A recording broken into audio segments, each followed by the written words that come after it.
It is the duty of the free man to resist tyranny at every turn. Every man will either watch his freedom stripped away or take action to protect what he loves. Introducing the A3, the newest revolutionary body armor from Armored Republic. The A3 is the new standard for lightweight multi-hit body armor. A3 plates are incredibly light at 4.6 pounds. The patented design captures fragmentation while remaining multi-hit capable. The A3 will stop up to M80 ball, yet comes in at only 0.7 inches thick. The A3 is the thinnest NIJ .06 compliant or certified composite standalone plate that includes the drop test. The A3 is the first of its kind, patent pending, that combines an alloy strike face with polyethylene backing, revolutionizing body armor technology by providing strength and durability while remaining sleek and maneuverable. The A3 is the new standard in lightweight body armor. The fight against tyranny just got stronger.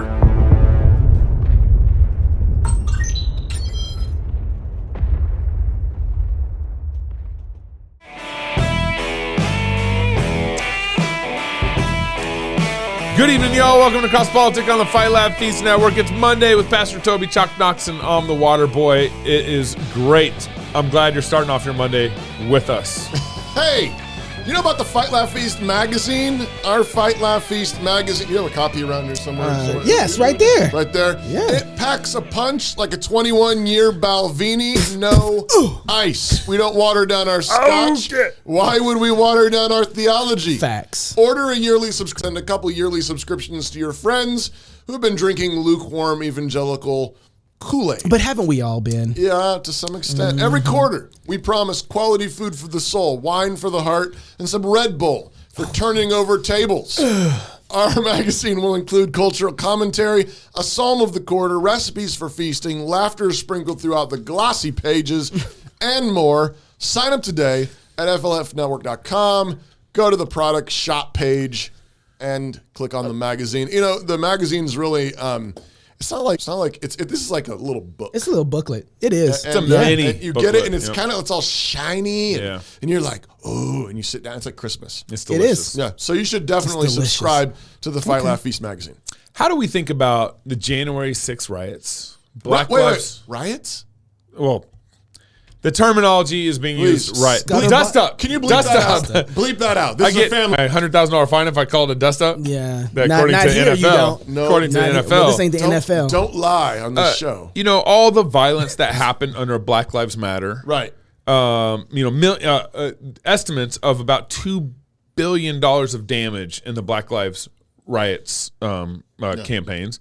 About 35 people died. Right. In the January 6th, the only person that died was one of the rioters on January 6th, and then told about cops dying because of the riots and so forth, which did not happen as a direct result of the riots. Just calling them Or the riots. dust up Just on call them January riots. 6th. Yeah.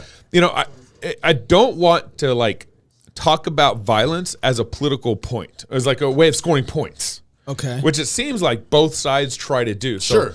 So last week, AOC and Jim Jordan got into kind of some back and forth with each other. Can we go to that slide? Yeah. And Jim Jordan tweets out and he says on record crime in Democrat-run cities. So what's just contrasting the January 6th hearings, right? Yeah. And then AOC responds with, well, according to CBS, out of the top 10 deadliest cities in America, 7 of them are Republican-run states. So she pulls out, doesn't even equivocate. I don't even know what she's doing here. She's saying, I'm not going to talk about cities, which is what Jim Jordan was doing. I'm going to talk about states. And she's going to say, hey, the most violent 7 of the top 10 are Republican-run states. Right. And so go ahead and bring in the next slide here. And so this kind of got me going down the line of, okay, this is violent crime per 100,000 inhabitants. And so this, depending on how this data is talked about, Chicago's not in here because it's talking about per 100,000 inhabitants. You can, if you look at it by most murders, Chicago would be in here. So you define it. It's going to adjust things a little bit. But here's the top 10 states by kind of most violent criminal activity or crimes that happen. And then there's another follow-up. This is on police1.com. There's another follow-up to this where they ranked violent cities by property crimes. And it actually, the list was pretty comparable. There's, I think, a couple adjustments in the cities. So violent crimes versus property crimes. I thought that was kind of an interesting distinction, but still similar. Missouri's on there twice. You got St. Louis, Missouri, and Kansas City, Missouri in here. And so these are all Democrat-run cities, okay? And then the other thing I wanted to bring into this was all the increase in violent criminal activity from 2020, from 2019 to 2020. Okay. I mean, look at this. Increase in violence. They're saying 74% increase. Well, this is increase in homicides in particular. Yeah. Homicides. Yep, homicides. Yeah. So increase, 74% in Seattle, 61% in New Orleans. Chicago makes this list in terms of increase in homicides. Are they adding? So this is not because of the George Floyd stuff. This is just saying pure. This is from Forbes using the national Hey, weren't we statistics. all supposed to be inside the house during this time? I'm trying to figure out how this is possible. If you're supposed to be locked away, what are you doing? In half the year outside, you only got 2 months, January and February. After that, you're locked away for half of March. What is going on? No, you don't remember. Remember what happened? We had riots. Oh, so you can come outside for them? Yeah. Okay. Yeah. Yeah, I got remember? that. I Remember? I didn't get the pass. I wasn't allowed. Actually, I didn't pay attention to half the stuff they said. I mean, there were people who weren't going to church, but were going to BLM protests, right? Yeah. I mean, Mark Dever's homeboy, and what's his name? Jonathan Lehman. Lehman. He was doing that, right? Yeah, no church, but if there's a BLM protest, Because the there. government told him they couldn't go to church, but the government told him he could go to the. Because government is central. I mean, worship is central. I mean, I'm all confused. Both of them are worship. 9 marks. They're missing that 10th mark. But here's my points together. I do think we have a violent problem in America, and I do think there's some hotbed cities like we're showing here where there's homicides or violent criminal activity or violent property activity. But I also want to reject kind of AOC's notion where she wants to throw it back to the governor and say, it's the governor's fault that there's criminal activity in Chicago, or it's the governor's fault that there's. You might be able to draw some correlation. I'm not saying. I'm gonna blame Hochul. I'm gonna blame Hochul for stuff that goes on in New York. I think you can. She just outlawed guns and body armor, so people can't protect. That's right. I'm about to say. So I agree with you on that. But what I wanted to build, I want to like push responsibility as local as possible. Facts. I want to say my neighborhood, my community, my church, my city. We got a problem. The more local you are, the greater the responsibility. So that doesn't alleviate any responsibility for state politics. That's right. But we should, as Christians, we should think that the more local, more responsible. And if we begin to think this way, if Governor Hochul, I can't even say her name because That's okay. She might not be there for long. if she made guns illegal, it makes we aren't making guns illegal in our city. That's not the problem. Yeah, you better hope you have a good share for that, though. You got to have a good share for that. But as you take more responsibility for even the violent criminal activity in your own city, it's even that much more easy to take responsibility when a governor is overstepping their bounds at the state level, right? Yeah. Right. It's funny. Everybody is seeing that we have a problem with the violence right now. National Terrorism Advisory Bulletin update. And this is what, who is it that's over there? It is Alejandro Mayorkas. He's from California. Los Angeles. Yeah, California. That's great. He says, as recent acts of violence in communities across the country have so tragically demonstrated, the nation remains in the heightened threat environment, and we expect the environment will become more and more dynamic in the coming months. Is he talking about the threat to Kavanaugh? Well, he says DHS expects the threat environment to be several high-profile events could be exploited to justify acts of violence against a range of possible targets. He goes on to list these targets. It could include public gatherings, faith-based institutions, schools, racial, ethnic, and religious minorities, government facilities, and personal U.S. critical infrastructures, media, and perceived ideological opponents, which is kind of like, just say everywhere. Like, why don't you just say, hey, we're expecting violence everywhere? He said threat actors have recently mobilized to violence due to factors such as personal grievances. Yeah. Well, even about that point, is he kind of like, you remember? Skeptical. Skeptical. I said, I don't know if I said it that way. Right. I think you're making it up. But all right. Remember when Joe Biden was saying, hey, Putin's going to invade Ukraine? Yeah. And then everyone's like, no, he's not going to invade Ukraine. Even Peter Hitchens didn't think Putin was going to invade. Yeah. And then Putin was kind of like, Joe Biden was kind of like, hey, Putin's going to invade Ukraine. Hey, Putin, invade Ukraine. Well, here's why. Is it kind of one of those things where he's like giving I don't permission? Think so. And here's why. Okay. Because we are seeing it as right now as it relates to the Supreme Court justices. Right. Right. Yeah, Right now, the Supreme Court justices are having a hard time. Not all of them. I think True. There's a facts. few. There's a few that are not. I don't think they have protests in front of Sotomayor's house. There's protesters that are picking outside the house of several other justices, right. despite federal and local news agents. This is from, by the way, I want to say this is from the Wall Street Journal's editorial board. So this is really interesting. Yeah. And they're talking about the fact that there's people in these justices' houses, and left-wing groups are even publishing the home addresses of justices, especially Amy Coney Barrett, and they're putting her child's school out there. And here's the thing they're saying too. Oh, guess what? She goes to church every day. So you have where she goes to church every day, and you also have 9 a.m. mass. Yeah, and thank you. And her kid's school. But this is what was interesting that I thought about this article. They say Justice Samuel Alito's draft opinion leaked on the press and suggested 5-4 majority to overturn Roe v. Wade. One vote could be a decisive decision. He says if assassination happens, Congress has 535 members. Yep. They can keep going. The presidency, that makes a point. If something happens to the president, we have a lineup. They can keep going, keep operating. That's right. But also that he has a lot of security and that these Supreme justices don't have a lot of security. And if a single assassination would have happened to the court, democracy upended. And because Joe Biden would appoint a Democratic justice as a replacement for a conservative. And But doesn't that appointment still have to pass Senate? Sure, but do you think it would? I do. I think it absolutely would. Yeah, especially with the timeline. I mean, the only thing they've been able to do to this point has been.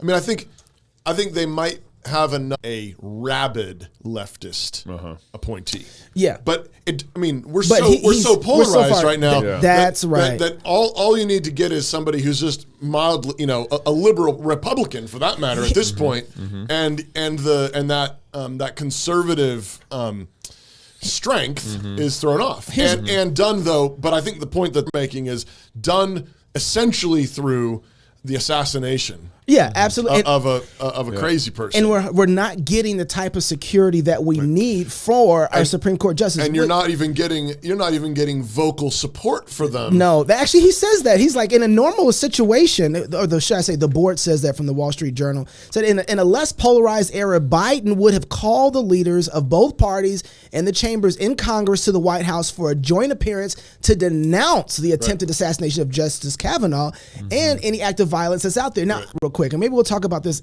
with our next guest, Douglas Farrow, if I said that right.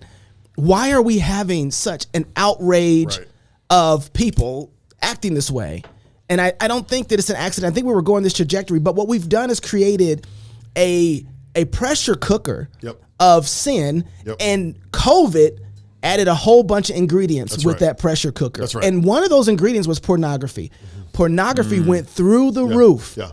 And what happens after you get done with pornography is eroticism. You have that has to go somewhere. Well, I think it's just it's violence in general. I mean, and the driver is guilt and shame. Yes, guilt and shame is you have this. It's a pressure cooker. Yep. And this is like this electrical charge. It's all in Girard. And I have to get that book because I don't have that book. Have you ever read Rene Girard? I have his books. He's got like 15. You know what I have? I have read Nation of Bastards by Douglas Farrow. It's a family show. Come on. And everybody needs to be here to hear what he has to say about this next topic on Cross Politics. I want to talk to you a little bit more about that because I think that there's something else going on here that we're missing. More Cross Politics with our guest, Douglas Farrow. Farrow, next on Cross Politics.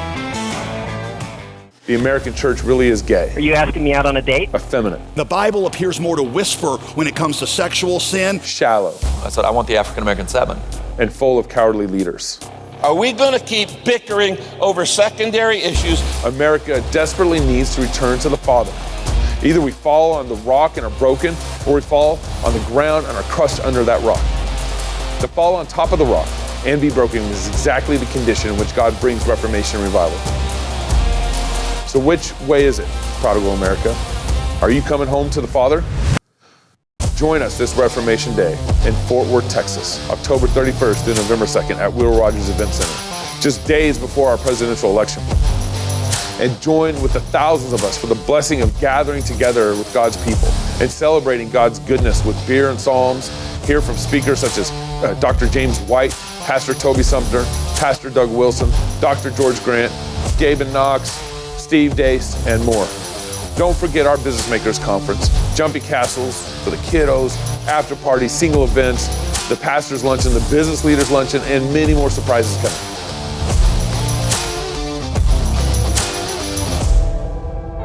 America has squandered her inheritance far too long. It's time she repents and returns home to her Father. Fight, Laugh, Feast presents Prodigal America.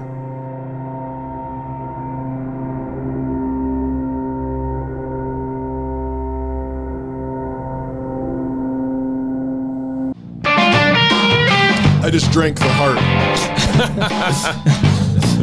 Haley, our intern, made me a latte with a heart in it. Yep. And I just drank it. Yep. She don't do it for Knox, but... Welcome back to Cross Politic on the Fight, Laugh, Feast Network. Yeah. This segment is brought to you by Bobo Construction. Sending your hard-earned money to companies that hate you is dumb. Facts. Don't do that. It's time to build a Christian economy. Bobo Construction, Truth. Inc. is literally doing just that. For all of your construction needs, partner with Bobo Construction, Inc. today in California, Nevada, Washington, or Idaho. Contact Austin Bobo at Bobo, that's ABOBO, at boboconstructioninc.com, or visit the website at boboconstructioninc.com. Whatever is fair and right, that's what we do, Bobo Construction Incorporated. I'm really grateful. I didn't know Today, I've been waiting for Douglas this. Farrow is coming on the show today. I should have read my notes. Douglas Farrow is professor of theology and ethics at McGill University in Montreal, where he works in theology, ethics, church, and state, and associated to an international project on Christianity and constitutionalism, and regularly engages in New York with the work of the Institute on Religion and Public Life and of evangelicals and Catholics together. In Canada, he received a Queen Elizabeth II Diamond Jubilee Medal. Wow. Which sounds amazing. For his contributions to public discourse on social issues, he is also the author, including Nation of Bastards, Essays on the End of Marriage. Professor Farrow, thank you for joining us on Cross Politic. It's my pleasure. And I should make the remark that a lot of people got Queen Elizabeth II Diamond Jubilee medals. So don't think that I'm the only one in Canada or even at McGill who received one. I didn't. Trudeau. I kind of... Yes, he who shall not be named. I kind of feel like if you get a medal like that, you should just be wearing it all the time. I'm wondering why you're not Like wearing a Super Bowl ring. Where is it right now? That's funny. It's over there. Okay, we'll believe you. So, bastards. That's such a strong word. I mean, isn't that a bit harsh and not very winsome? The book from Jean-Jacques Rousseau, who in the Social Contract, Book 4, in a rare footnote, remarked that he supposed that if a nation were to be composed only of bastards, it probably wouldn't survive very long. In other words, we do need a social that is informed and maintained by marriage. Yeah. His question was, who should control that institution, the church or the state? Okay. I would say God. I wouldn't even say. The church just has to acknowledge that, right? You know, the state has to just acknowledge what God said there. But Hey, Professor, would you tell us how we became bastards? Sorry, you best ask. Stan, how is it that we became bastards? You said a nation of bastards. How do we right. become bastards? Right. So let me be clear about that. The reference in the title as I am using it is not to children born out of wedlock, which is apart from its sort of generic pejorative from that, is its normal meaning. it is rather a reference to the fact that if the state takes control of marriage and it ceases to be a natural institution, something that belongs to the created order, and becomes something that the state invents, reinvents, defines, redefines, and offers its own terms, then in effect, every citizen becomes a subject of the state in the sense of becomes a dependent of the state. So if you're using the expression in its ordinary sense, someone born out of wedlock, you might think of an orphan who goes to a state institution to be looked after because no one else will do it. Right. What I'm saying with the book is that once the state takes charge of marriage and defines and redefines it at will, we all become bastards in that sense, dependents of the state with no prior rights, only the rights the state chooses to give us. So, Dr. Farrow, you can you explain, like, have we gotten there? I mean, has the state actually taken charge of marriage, or is that, are you saying it's in the process of happening? Are we there? We are there. Of course, there are many processes bound up with this, and some of them are yet to unfold. Or in Canada, we got there in 2005 when the country formally, with the permission of its highest court, redefined marriage so that it was no longer the union of one man and one woman for life, but was rather simply the union of two persons. Got there in America somewhat later in the decision that also redefined marriage about a decade on from that, and so we are there. The state has assumed control of the substance of marriage by assuming control of the definition of marriage. And we many consequences of that. For example, if the state defines marriage as it now does in terms of a union of two persons, procreation disappears from the purview of marriage, yes? Right. Because those two not of opposite sex, but of the same sex, and therefore unable to procreate. So if procreation disappears from the substance of marriage, and marriage is no longer essentially a procreative institution designed for the producing and rearing of children, it's no longer an educative institution either. If it's not procreative, it's not educative. Right. It's not discipleship, yeah. And so what happens is the state begins, as it were, orphans in state institutions to assume responsibility for the nurturing and raising of children and their education. And if then it decides that, well, it's not just the case that marriage is an institution for one man and one woman, but it's also the case that there is no such thing as a man or a woman. Oh, right.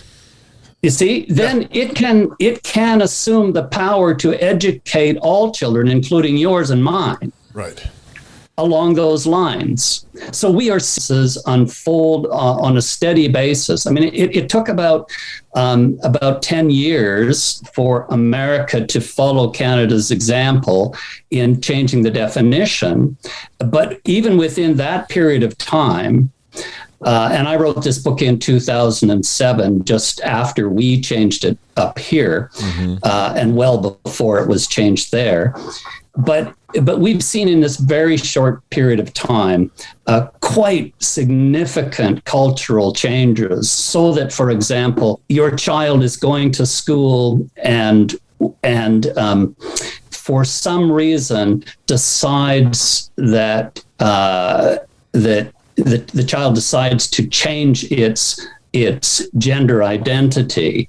The state doesn't even have to tell you in some jurisdictions that it is helping your child with that transition. That's the kind of thing that flows from the state taking control of marriage. Yeah, we that's actually the case in Washington State, right across the border from us. We're in Idaho, but Washington State actually has that already in place, where the government schools there do not have to inform parents of anything related to that. Wow. And that's part of state law already. So we're right behind you guys. So obviously this whole COVID thing happened in 2020, and one thing that was surprising to me was how quick. I mean, we live in Idaho, and our governor got totalitarian quick. Our local mayor went crazy, got totalitarian quick. I mean, I couldn't believe that our mayor shut the city down, shut businesses down by March 20th, excuse me. It was just amazing how fast. I mean, we were just all starting to think about this COVID thing in March. Capitulated quickly. And then how fast our governor and our mayor went in to shut everything down. What's the correlation between the totalitarianism, and COVID, and kind of this, sexual Marxist revolution that we're seeing now?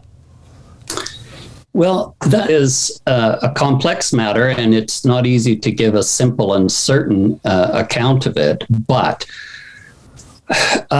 going back to what I was saying about the redefinition of marriage, if as was the case, marriage is understood to be something that belongs to the order of creation and is discerned by ordinary human beings through what we call natural law. That is, the ability to discern the difference between good and evil, what makes for flourishing, what inhibits flourishing, and so forth.